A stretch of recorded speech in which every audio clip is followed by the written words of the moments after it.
Hi friends, welcome to Healthy Cooking Channel. இந்த வீடியோல நம்ம இன்னைக்கு சுவையான மல்லி சாதம் எப்படி செய்யலாம்னு பார்க்கலாம். Quick and easy lunch box recipe. ரொம்ப ஈஸியா செஞ்சிடலாம். டேஸ்டியான ஹெல்தியான ரெசிபி வாங்க எப்படி செய்யலாம்னு பார்க்கலாம். 2 கைப்பிடி அளவு சுத்தம் பண்ணி எடுத்துக்கக்கூடிய மல்லியை மிக்ஸர் ஜார்ல சேர்த்திருக்கேன். அடுத்ததா 4 துண்டு இஞ்சி, காரத்திற்கேற்ப காய்ந்த மிளகாய் நான் 4 மிளகாய் சேர்த்துக்கிறேன். இது எல்லாமே சேர்த்து கொஞ்சமா தண்ணி சேர்த்து இந்த மாதிரி நைஸ் பேஸ்டா அரைச்சு எடுத்துட்டு வந்துடலாம்.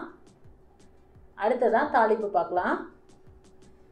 கடாயில 2 டேபிள்ஸ்பூன் அளவுக்கு எண்ணெய் விட்டுருக்கேன். எண்ணெய் சூடானதுக்கு அப்புறமா கடுகு, அடுத்ததா கடலைப்பருப்பு, உளுத்தம்பருப்பு ரெண்டுமே 2 டீஸ்பூன் சேர்த்துக்கிட்டோம் அப்படின்னா நல்லா இருக்கும். கொஞ்சம் ஜாஸ்தி இருந்தால் பிடிக்கும் அப்படின்னா சேர்த்துக்கோங்க, இல்லைனா ஒரு டேபிள்ஸ்பூன் சேர்த்துக்கோங்க. அடுத்ததா முந்திரி, வேர்க்கடலை இருந்தால் வேர்க்கடலையும் இந்த ஸ்டேஜில் சேர்த்துக்கலாம். இதெல்லாமே சேர்த்து கொஞ்சம் செவந்து வந்ததுக்கப்புறமா நம்ம ஏற்கனவே 3 மிளகாய் போட்டு அரைச்சிருக்கோம். இப்போ வந்து ஃப்ளேவருக்காக 3 மிளகாய் கிள்ளி சேர்த்துருக்கேன். கொஞ்சமாக பெருங்காயத்தூள். இது எல்லாமும் சேர்ந்து எண்ணெயில் நல்லா வறுப்பட்டதுக்கப்புறமா நம்ம ஏற்கனவே அரைச்சி வச்சிருக்கக்கூடிய அந்த பேஸ்ட்டை இதில் சேர்த்துக்கலாம்.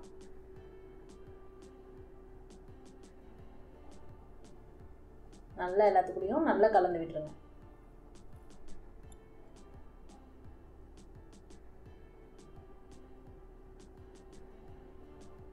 ஸ்டவ்வை சிம்மில் வச்சுட்டு கொஞ்சம் நல்லா வெந்து வரணும். அதோட பச்சை வாசனை போகிற அளவுக்கு வெந்து வந்ததுன்னா போதும். லாஸ்ட்டாக 2 டேபிள்ஸ்பூன் அளவுக்கு எலுமிச்சை சாறு, 1 டேபிள்ஸ்பூன் தூளுப்பு இதெல்லாமே சேர்த்துட்டு நல்லா கலந்து விட்டுடலாம். இது வந்து கீரை வெந்து வந்ததுக்கு அப்புறமா நம்ம சேர்க்குறோம்.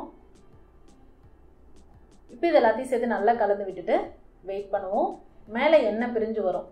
அந்த ஸ்டேஜில் நம்ம வடித்து ஆற வச்சு வச்சுருக்கக்கூடிய சாதத்தை அதில் சேர்த்துக்க போகிறோம். சாதம் சேர்த்துட்டு நல்லா கலந்து விடுங்க. கலந்து விட்டதுக்கப்புறமா நம்ம சூடாகவே சர்வ் பண்ணிட்டோம் அப்படின்னா டேஸ்ட் இன்னும் சூப்பராக இருக்கும்.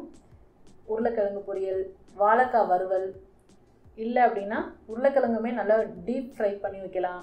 இல்லைனா ஏதாவது ஒரு சிப்ஸ் வெரைட்டி இந்த மாதிரி வச்சு சர்வ் பண்ணிங்க அப்படின்னா டேஸ்ட் சூப்பராக இருக்கும். ட்ரை பண்ணி பார்த்துட்டு உங்கள் கமெண்ட் மறக்காமல் சொல்லுங்கள் ஃப்ரெண்ட்ஸ். இது போன்ற ஹெல்தி ரெசிபிஸ்க்கு மறக்காமல் ஹெல்தி குக்கிங் சேனலை சப்ஸ்கிரைப் பண்ணுங்கள். இந்த வீடியோ உங்களுக்கு பிடிச்சிருந்தா லைக் பண்ணுங்கள், ஷேர் பண்ணுங்கள், கமெண்ட் பண்ணுங்கள். தேங்க்ஸ் ஃபார் வாட்சிங்.